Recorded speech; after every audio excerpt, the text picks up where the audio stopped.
Welcome to the LTC Peregrine DadCast. I am your host, Henry Cameron Allen, and this is my co-host, Bill Fennell. He is also on the Council of Peregrines of the Lost Travelers Club. And we're doing this weekly DadCast because we feel that in general, there's a lack of grief journey support and community for men who have outlived their kids, which is what we call peregrines. And so we are doing this. We have a weekly Fellowship of Fathers meeting that this grew out of. We are not a healing group. We are, inherently everything that surrounds the grief journey has a healing and a supportive quality to it. We are definitely a support system for one another. But this particular group and this particular organization, the Lost Travelers Club, is about empowering peregrines, parents who have outlived their kids, to channel our grief into goodness, channel our grief into good things, into service, to help other people, to help other peregrines, to help remove the stones out of the path of people who are coming up behind us, all in the name and honor of our children who live in us and through us. And so welcome to the DadCast. It's just the two of us today. And what are we going to talk about today, Bill? We have a lot of good stuff, good juice. Life, the universe, and everything. Everything. Let's solve it all. Let's solve it all. What's been pressing on you this week? What's pressing on me? Yeah, pressing on me. I'm actually. I just started a manifestation / raise your vibration kind of course. Interesting. I'm trying to clear my head of these things I have that are hanging me up that aren't necessarily grief related, I think. I mean, because there's things I've had way before I lost my daughter. My procrastination and my inability to complete things. I have ADHD. Squirrel, look! Oh, butterfly, look! So, on that I'm good. Well, I'm doing in that, but otherwise, life is fairly good. Work is. I'm adjusting to the new position with work with the homeless shelter.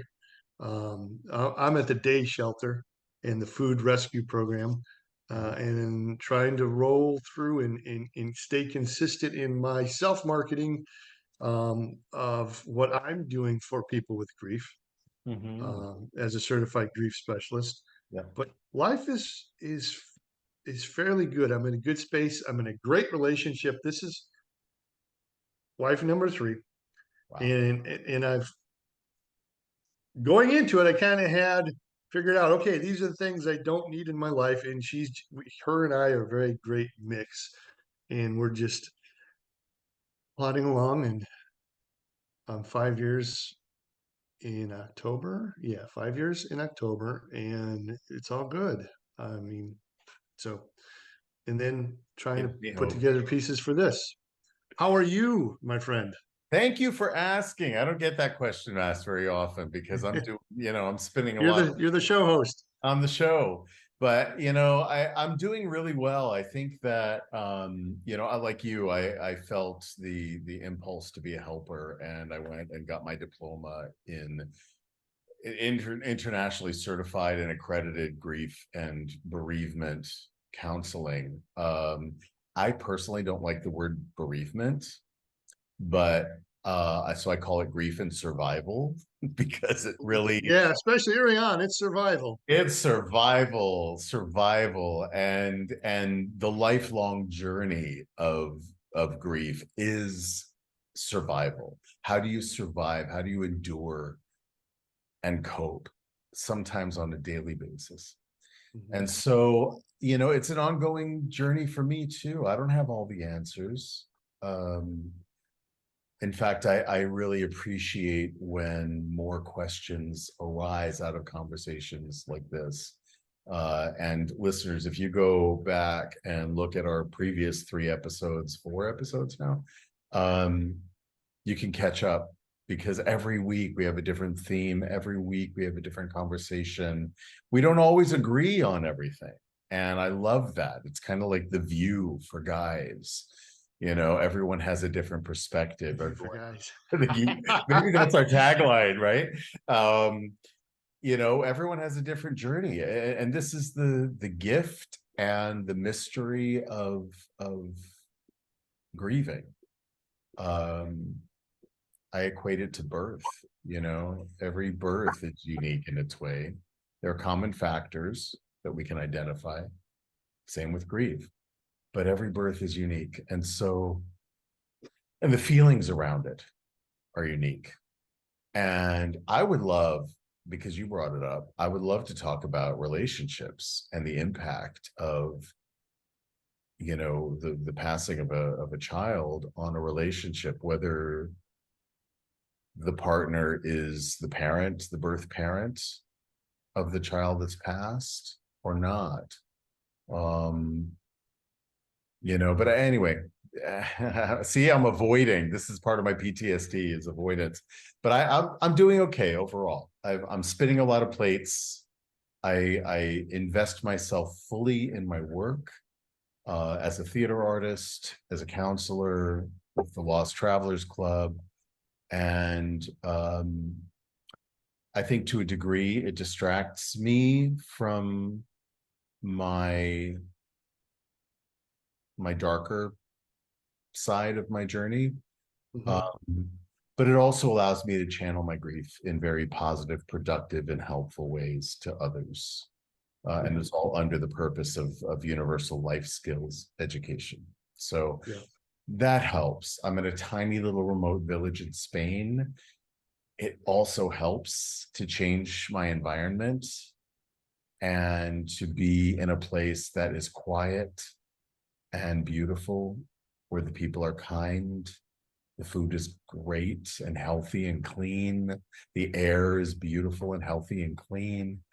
I've lived here for 3.5 years now, and it's been a game changer for me. I don't have the same stresses that I used to have when I lived in a bigger town or a city. I do miss the sea, but beggars can't be choosers. How far are you from a major town? Roughly City? an hour. And that takes you to how big of a place? It's a good sized city, the capital city of this region of Spain. Okay. So I have access to amenities. I don't have a car. Okay. That relieves a lot of my stress and pressure. Everything I physically need is here. Yeah. A butcher steps away from my front door. Every Thursday, there's a farmer's market right outside my back door. Oh, nice. And I mean, it's all local, it's all clean. I see the animals in the fields having, a great time and enjoying the sunshine and the grasses. And it's idyllic. It's idyllic. And I don't know, I never planned this life. I never planned to be in this place, living in Spain. It was totally just flowing with where life was carrying me. They say that when you fall out of a raft in a white water situation in a river, the last thing that you should do is panic and cling to boulders and branches and things floating, because you're going to get hurt or worse. They always tell you when you go whitewater rafting, if you fall out of the boat, lean back into the water, trust that you float, and let the water carry you around all of those dangerous places. It'll lead you eventually to calmer waters. And I use that as a metaphor for my life. I think going through the transition of a child unexpectedly, which it's never expected. Those of us like you and I who had a journey with it, it was it's still not expected. It is like falling into white water in your life, isn't it? Oh, yeah, that's a pretty good, yeah. The water, the waves, the tsunami, those are very frequently used um, analogies. The one I tend to use a lot is you're in the water and constantly getting hit by the waves, and you're just gasping for air in the beginning, and that's all you can do is just get enough air to hold on and not go under. And slowly the waves separate, so you get longer between beatings, Take a we'll breath. call it. Yeah. And then it longer and longer and longer. And then pretty soon you can see the wave and you can anticipate and prepare for it most of the time. Occasionally, the random wave catches you. Well, that's why I love the tsunami as a metaphor for Yeah. these trigger moments that you don't Yeah. expect. It's like a tsunami, which comes on fast. You never know when it's going to hit, and bam, it Yeah. knocks the wind out of you. And then, but again, there's a process to it, right? Yes, it knocks the wind out of you. You feel like you're going to drown. You feel a sense of panic, but invariably, it will ebb. Yeah. And you'll find solid ground again. And that's one of the things in this Lost Travelers Club journey that I really want to hopefully help in the best way that I can, or we can as a community, is to talk about PTSD, to talk about triggers. When we think of PTSD, we often think about military PTSD and people who are in combat and on the front lines. We don't think about it in terms of grief over our children. And I expect that many, many, many, many hundreds, maybe thousands of peregrines are walking around with undiagnosed PTSD. Oh yeah. Yeah. Those triggers slam us. They slam into us. And I think if we learn that we can trust our floating ability and learn to ride those waves, even if we don't expect them, the chances of our injuries are fewer out of that process, and injuries to others too, because I'm sure it affects relationships. I'm single, so I don't have that. See, yeah, I'm the wrong guy on relationships because I was single at the time, divorced at the time when Katie died. Yeah. I had an ex-girlfriend that came back for a moment to prop me up a little bit, Yeah. and it was a year later than I got into the relationship I'm in with my wife. So I had that first year where it was just me. Um, and it was mainly, well, my family being my kids, Mhm. my surviving children, and my parents and my brother and sister-in-law. That was my support group Mhm. with the physicality of it. Now, Facebook for me was a great source. Yeah. I I self therapy, self I work, Up I there. share it so much Yeah. through Facebook. Also, when I was driving for Uber, so I was driving for Uber when she had died, and I kept driving, and I Yeah. would share the story and constantly be talking about it, and then it would trigger or bring up somebody else's story, and we talk Right. about that. So there's just a constant something. So as far as relationship, my wife experienced a stillborn birth. Is that right? Mhm. In her first marriage, she has some concept of it. Mm. She's a Um, peregrine. yeah. Absolutely counts. Um, but I didn't have you that struggle with a spouse after the death of my daughter, Caitlin. So that I see that a lot, and I know it's got to be a god awful struggle. Big, just We both belong to several fathers grief groups on Facebook, and you see it all the time. Marriages falling apart, struggling yeah, because I don't know. I think everyone's journey is unique. Again, it's important absolutely to is. say that. And I'm I'm fine going into some of the story about Cameron's mom, Uh-huh. my former spouse. I want to be respectful of her privacy though, so I'm not going to go into deep. But we were already divorced for many years when Right. I was diagnosed. And it had gone, the divorce was amicable and Hmm. we didn't have any issues over property. We were very, very lucky in that sense. But over time, it got to where she became more resentful. She blamed me for her own misgivings, and the course that her life took Hey, hey, after. hey. I'm going to shut a door real quick. Keep going. I'm here. um, and so, when it happened, when we found that he had a giant tumor the size of a peach in the middle of his head at 11 years old, and we were in the hospital together when he had his first brain surgery, I asked if we could have, leave all the other stuff behind and be his team, be his family for him during however long this would take, whether it was resolved or not. And she looked at me very, very coldly and clearly and said, nope. And dealing with that Wow. situation and with that dynamic, I don't say this lightly, but it was harder to deal with than the cancer itself. Yeah. And it was a tough journey, those 2 years.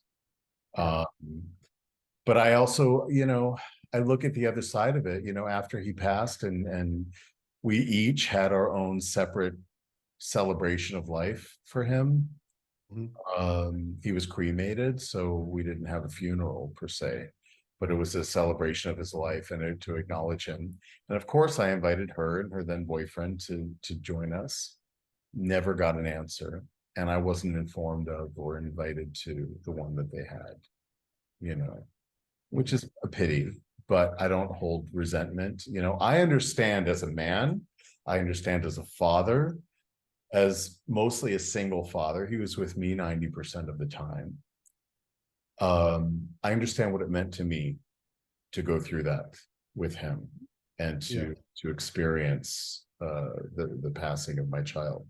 I can't imagine the insanity that it brings to a mother's journey.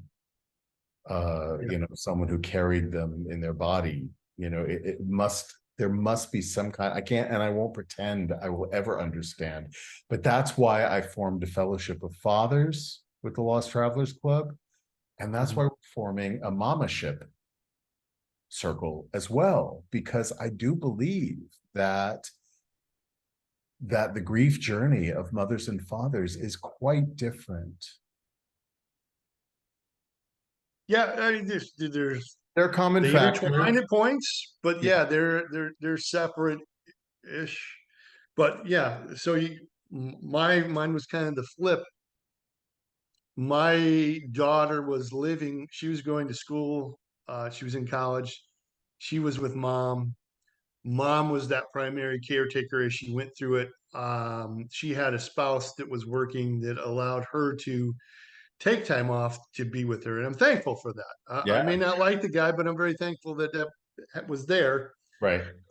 And I had custody of my son. I was working, so I didn't have the ability as much as I wanted to go to the hospitals in things. Yeah. So they had this deep bonding thing through this treatment, um, that I didn't get to experience. So Hmm. yeah, everybody's different. Everybody has to realize that each thing's unique. It's just, imagine if you had twins. Their life is unique because while they're biologically nearly the Identical, some same, of them, yeah. their experiences, one's born first, one's born second. Therefore, everything is Right. perception.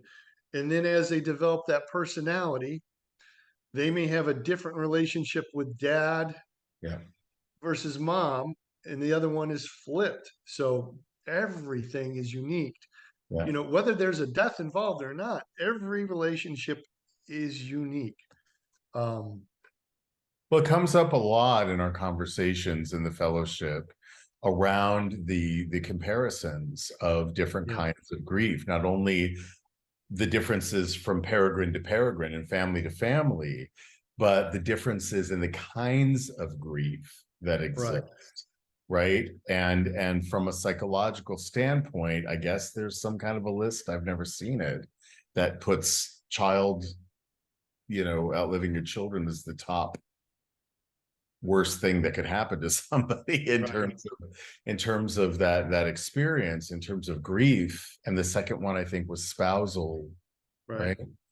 um but I don't see much value for myself in comparing um different people's experiences. I can't sit here and say, as horrible and shitty as my experience was, I Hmm. can't look at my in the mirror and say you had it worse than somebody whose husband was blown up in a terrorist bombing, Right, right, or somebody who was murdered, or somebody who, a parent who committed suicide or whatever. I mean, there are so many scenarios out here. uh right. we just don't do grief well, period. No, nobody does. But I find myself doing that comparisons when I go. So I attended heavily in the beginning, Compassionate Friends, where you Yeah, go and share, and it's right. just other parents. Yeah. Um, but I would compare what I went through to others in their stories. I'm going, oh my gosh, I can't believe, somebody who lost two children, or some of them lost more, More. Yeah. or um, the cause of the death, the lack of answers. I knew what mine was. It was cancer. A gene flipped. My daughter got cancer. It was very clear cut. It sucks, Yeah. but I have answers to everything pretty Right. much. Right. Other people don't have that. So I make those comparisons in my mind, and I'm very thankful that I have answers and I have some sense of um, closure is a horrible word. Um, Yeah, there is no closure really. I've had people say to me, when I've done that, because I went to Compassionate Friends too, and they're a great organization for new loss. I don't want to yeah, diss, very, very much for a new group, a but newbie to it. I would advise from experience that there will come a time in your grief journey when it's no longer a new loss, when you've moved beyond that bereft state where you're numb and you're in mourning, and you Right. get closer to that thin membrane that exists between mourning and grieving. I believe that mourning is a passive and temporary state. There's not really anything you can do when you're in mourning but be in it and be in the numbness and hope that it's going to wear off. But you're not even thinking in those terms. You just have to be in it, right? You're Yeah. not thinking about the future. You're not thinking about anything but your situation. But then you cross the threshold into grieving, and it's like, okay, now I start to think about getting myself back, even though it's a transformed self. It's a different Right. journey. Um, but I would look at people who had different situations of their children dying by suicide or other illnesses, or being hit by a car on a bike, or whatever. Healthy child one day, gone the next. Even SIDS, even miscarriages and stillbirths, right? Right. Where all that expectation and that joy and getting the nursery ready and getting all the shower and all, only not to have it be fulfilled. I can't imagine. I cannot imagine. And I sit there, of course I'm going to compare, and I'm going to say, I had it good Yeah. comparatively. I got to experience and sit with my son for 2 years, with him being aware of what was going on every stage of the way. I got to walk that path with him Hmm. until it was his time to go. But then they look at me and they compare to. This is the other side of the Exactly. coin, is that they're looking at us saying, I can't imagine sitting and watching your child expire helpless to do anything about it. Right. That's its own kind of nightmare. So Right. again, yes, we are naturally going to compare our situations, but hopefully with conversations like this, we can do it not with the intention of saying theirs was worse than mine or mine was worse than theirs, but with the intention of seeking the common ground. Yeah. Yeah. With every grief journey, because it's there. That's why the word peregrine is so important, so that we have that common identifier, like widow or orphan, to say there are nuances to our journeys. There are differences in our journeys, but we are all peregrines on a sacred journey, a sacred grief journey. Our relationship, that pain that we carry for the rest of our lives, is sacred. Yeah. You know, but relationships, yeah, are strained. I also experienced a lot of, and I say a lot because it was a lot of friends, close friends, who backed away from my life, Oh yeah. who disappeared, ghosted me without saying anything, without saying, I'm going to back away right now because I'm having trouble handling your grief or my own. You know, Yeah. what's your take on that? Um, I had a person that I was very hurt that they didn't show up. Um, I can't pretend to know everything that went on. It's tough. There's some people that showed up that I had not expected would show up too. That's the other That's the thing. flip of that. But yeah, there's people that, whether it's they're uncomfortable with your grief or they've got the deep thing of their own losses that they just they can't go in another. They don't want to disturb what they're trying to nail down something and contain it rather than deal with it. So they're not going to delve into your world or somebody else's that it might, the nail might come undone and their grief on bubbles. And Yeah. but yeah, that definitely happens. You see that a lot. We both participate in groups, and um, the common thing is, 30 days later, the first 30 days, everybody's there for you, Right. or a lot of people are there for you. But after that, it just drifts away. And only those deep, true friends stick around. But even then, some Even don't. some of those don't, Yeah. and it feels personal. How can it Yeah. help but feel personal when it's Right. a close friend or it's somebody in your community? And we have to remember too, our children were parts of their own communities as Yeah. well as our larger communities. They have their community of schoolmates, Yeah. and friends too, who have no training in how to deal with the loss of a young friend, right? Or the Yeah. passing of a young friend, however it happens. And so that's why I think this kind of a conversation is so important, is that somebody can say, oh, wow, I'm not the only one. I'm not the Yeah. only one going Yeah. through this. We may not have all the answers, but hopefully we can, by sharing our stories publicly, courageously, we can be an example for how other people may want to experiment and try to get through. There's no getting through it, but enduring it and moving forward in it. Right. But you do have to go through it with it, I guess. But some people are trying to go like over, under, around it and avoid it. And that doesn't work. It doesn't work. It doesn't work. There are tools, there are coping tools, and I keep coming back to it. But I there's a link on our website. If you go to losttravelers.club, that takes you to, it's called a PCL5 questionnaire that's used in the medical industry as a self-evaluation for the person who's going through the challenge. And it's a self-evaluation around PTSD. And what comes out the other end of it is, yes, you have it.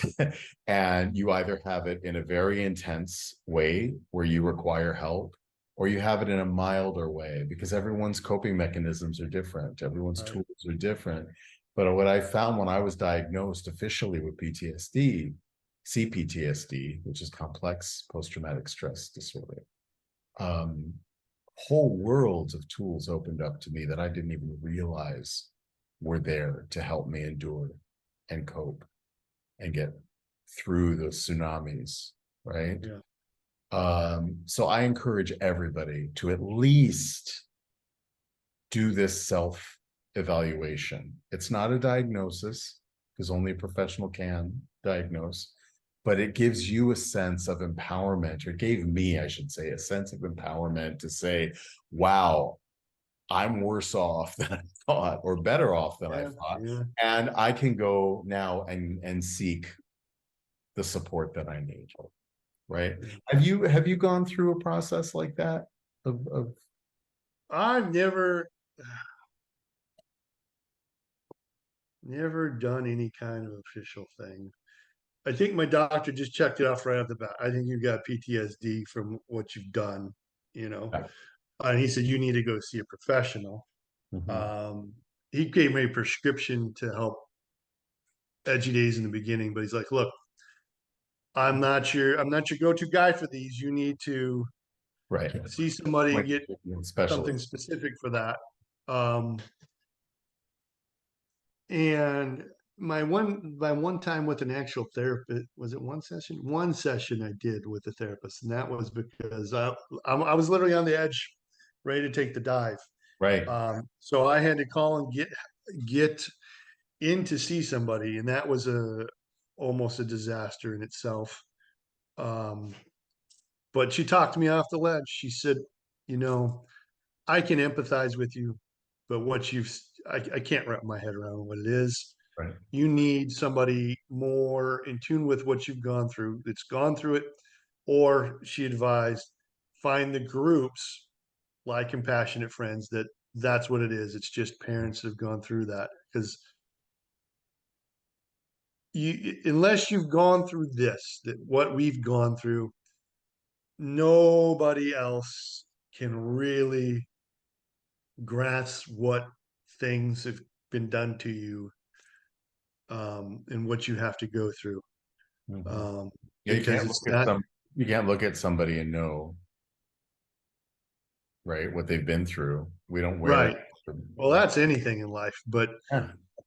you know, yeah, yeah, because I catch myself on that myself, because in the line of work I do, Right. with the homeless, I got this one guy. He's just been a cranky old dude, and I just thought he was an entitled guy and was cranky, and he was trying to abuse the system. Finally, one day he lets it out. Well, yeah, my son uh, either OD'd or committed suicide however many years ago. Yeah. Then the light bulb clicked. Well, gee, all right. So now let's take this approach with this. But he hadn't said anything. He wasn't going to let anybody in. He was doing the John Wayne male typical, I'm going to keep my mouth shut and I'm going to turn into the angry old guy on the porch. Well, then he wandered off. So I don't know.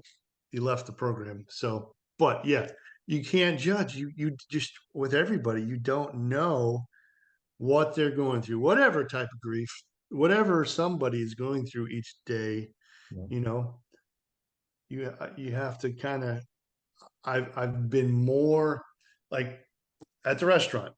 I'm not going to pick on the waitress because something went wrong.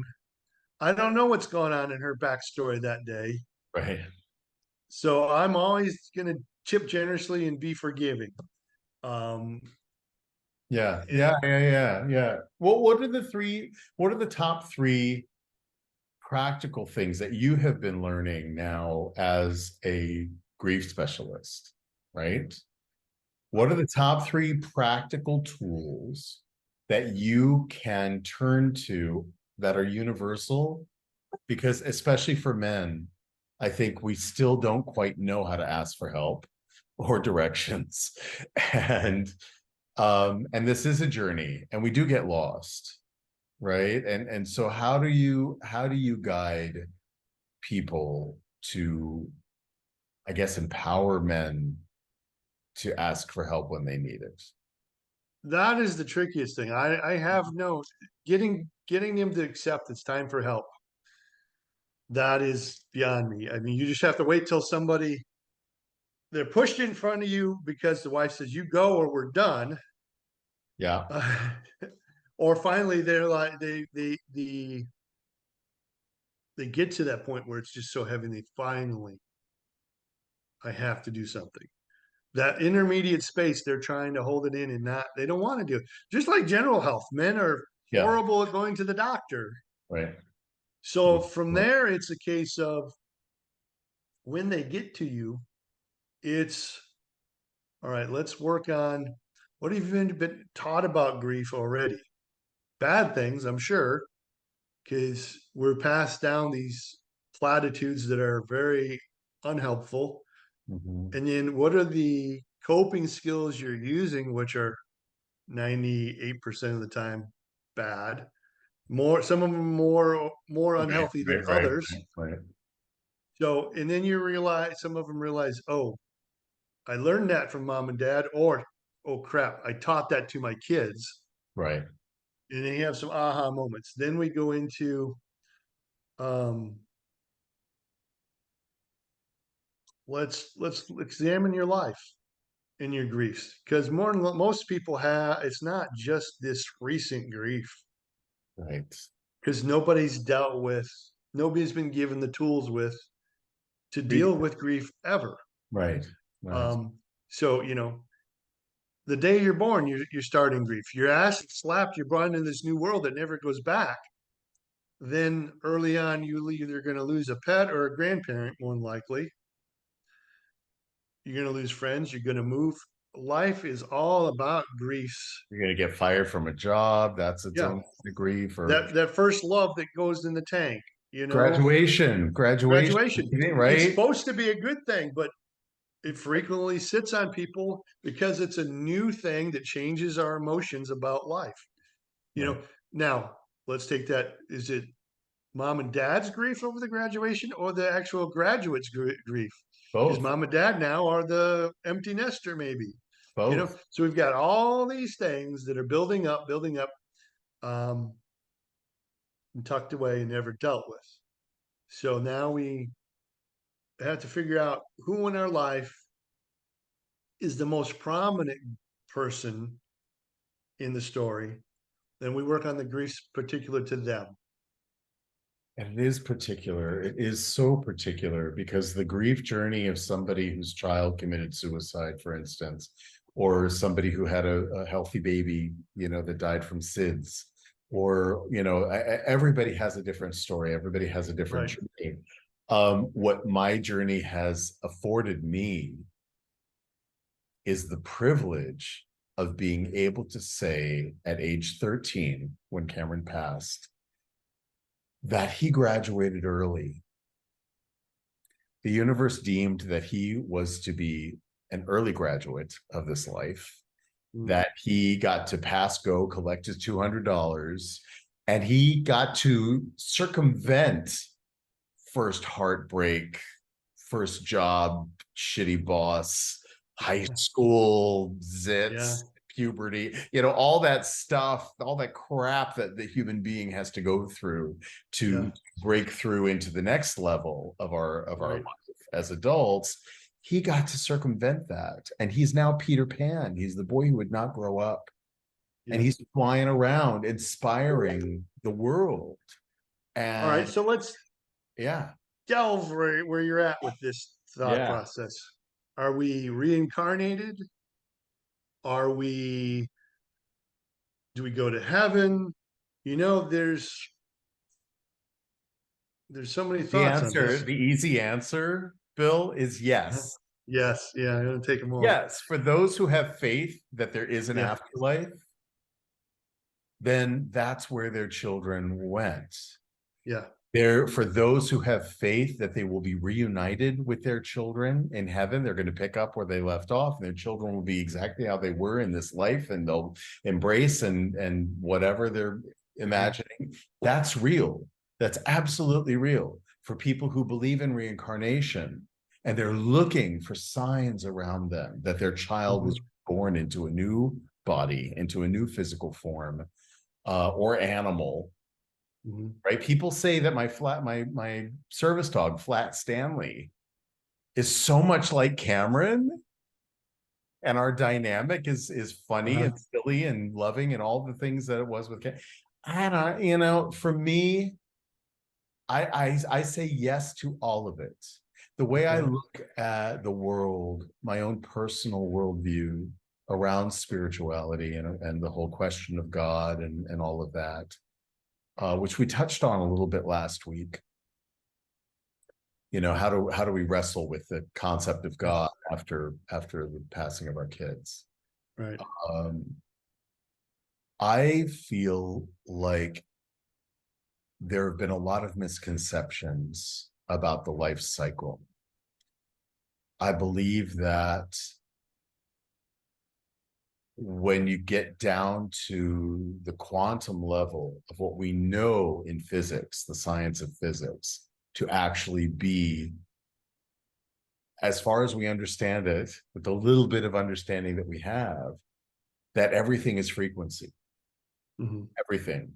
My cup, you, the house, my dog, the lamp, the tree, everything is frequency. And it can only exist with our manifestation of it. We can only see it through our own unique eyes, right? We assume that everything outside of our house is a certain way. We assume that the Atlantic Ocean hasn't evaporated, right? Or that some maniac hasn't pushed a button and blown off, a whole country off the map. We assume that, but we don't really know unless we're witnessing it. Right. Everything else is assumption.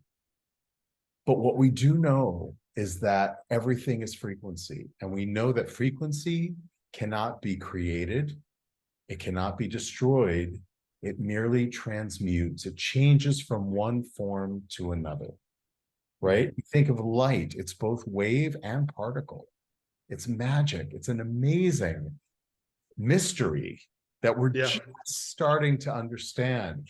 And what that means for me, what that means for life and death, the question of life and death and what happens, is there an afterlife? When I think of in terms of God or a creative force of this universe, I see everything as God. God is the one, right? You, me, lamp, the dog, the tree, all of it together is God. So when I walk into a party and I'm with you, right? And you're looking around and say, oh, hey, there's Barb, there's Joe, and so-and-so, and they're all drinking different cocktails and they're having a good time, and look how they're dressed, and this one's dressed a little more casual and that one's more formal, right? We're looking at all the divisions, the separateness of the people in the room. I walk into the party and I notice none of that. What I notice is that not we are at the party individually. We are the party. We are the party. We are the universe experiencing itself in the physical through the mask of the individual. But we're not individual. We are wholly everything. You are me, I am you. That's what namaste means, right? It's all a reflection of one another. And even our eyes are set in a way that we can't see our own faces. If the eyes are the windows of the soul, we have to look into the eyes of another person to see ourselves reflected. There were thousands, millions of years where mirrors didn't exist. That's a new development in our humanity. We have historically required on other people to reflect back to us who we are. And I take that to a universal level, both expansive and micro, nano as well. So I don't believe in death. Okay. Do you believe there's an active participatory God? not separate from who we are. Okay. We are the active, participatory everything, Okay. right? It takes the human consciousness to look around and assess and to manifest. It takes the human imagination to invent something. It takes the human imagination to imagine who you want to be. And when I'm working with clients, one of the first things we work on is the question of who do you want to be on your grief journey?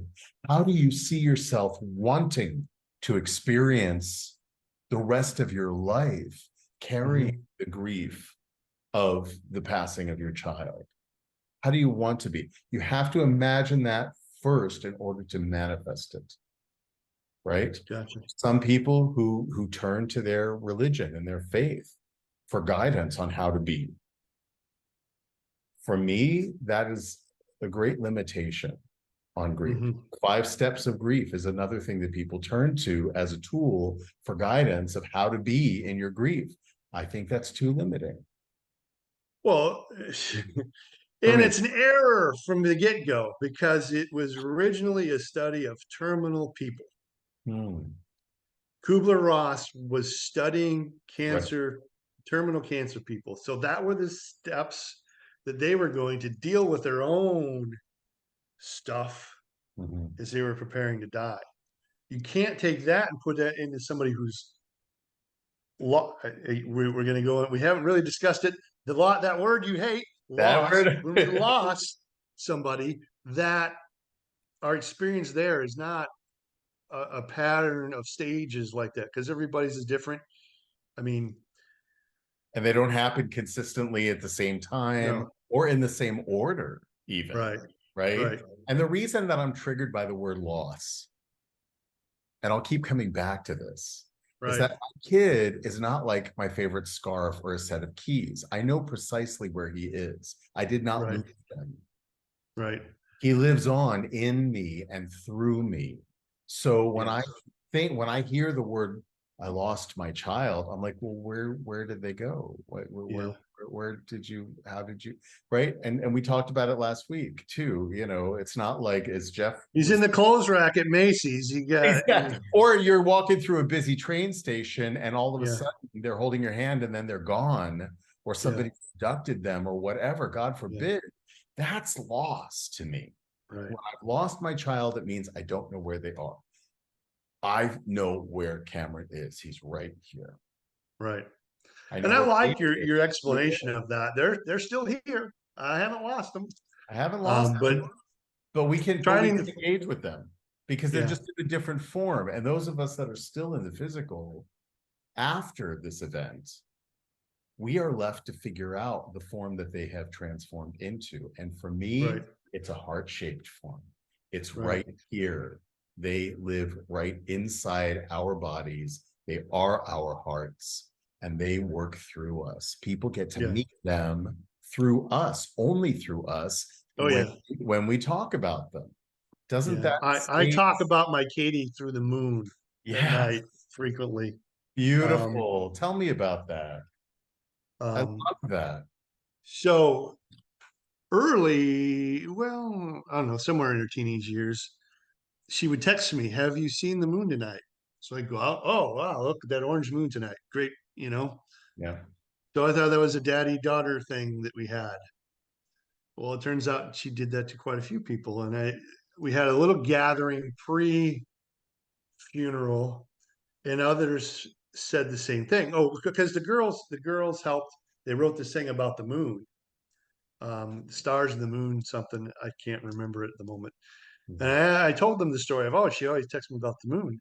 Oh, well, she did that to me. She did that to me. So in the eulogy, I mentioned that. And then were there far more people in the audience that said, oh yeah, me too. So here I thought it was just a me thing, but my communication to her is in the moon. I still communicate to her. I feel her presence. I know some things that I feel like she's had a hand in. So yeah, but I still can't figure an alternative word to loss.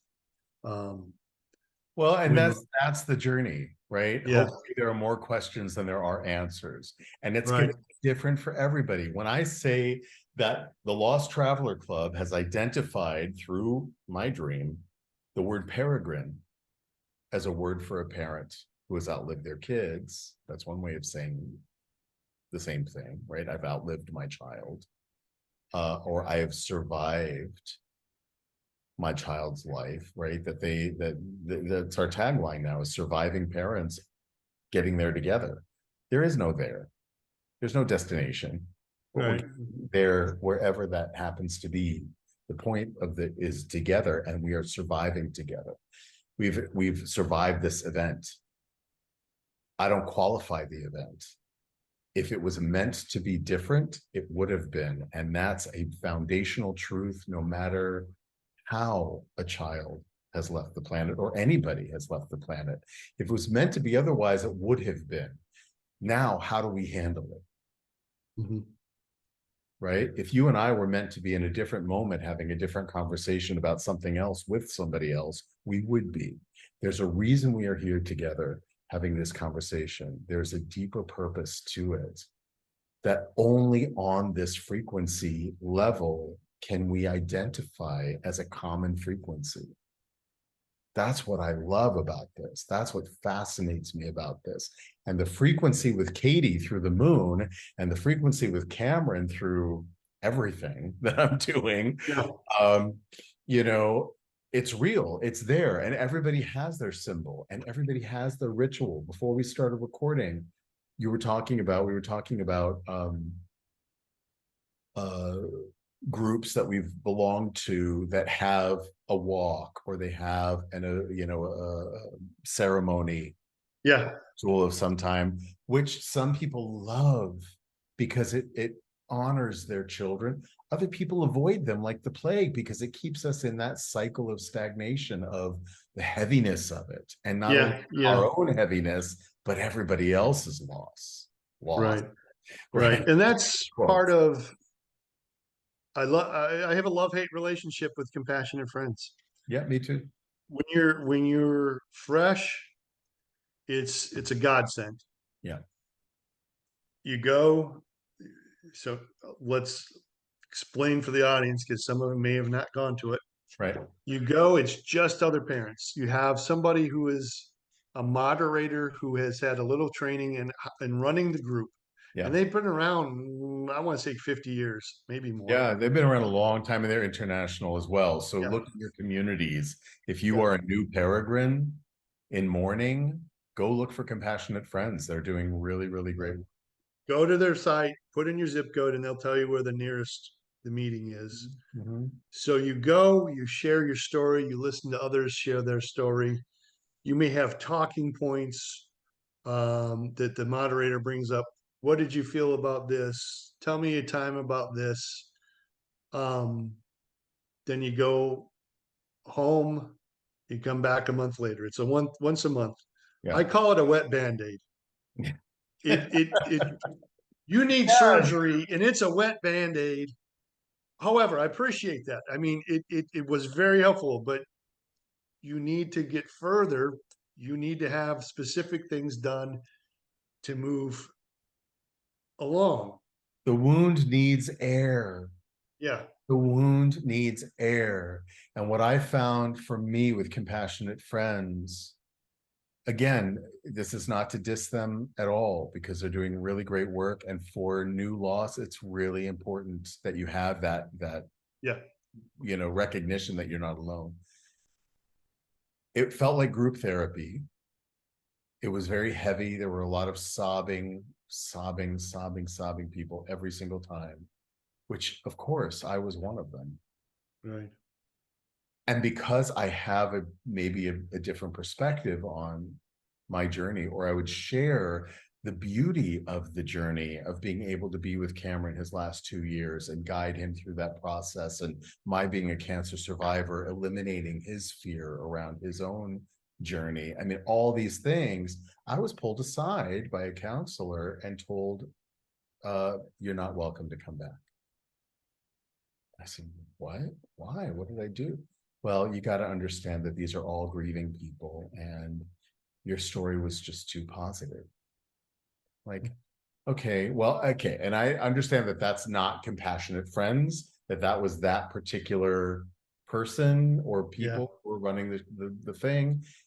I get all of that, but it just felt like for that time, for that part of the journey, that mourning period that we were talking about, which is different from the grieving period, it was wonderful. But at Right. some point, you've got to break through.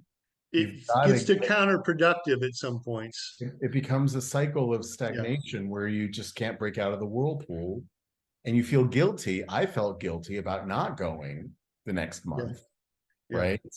Um, and so like, we've been saying everybody has their own unique journey and you've got to find it for yourself.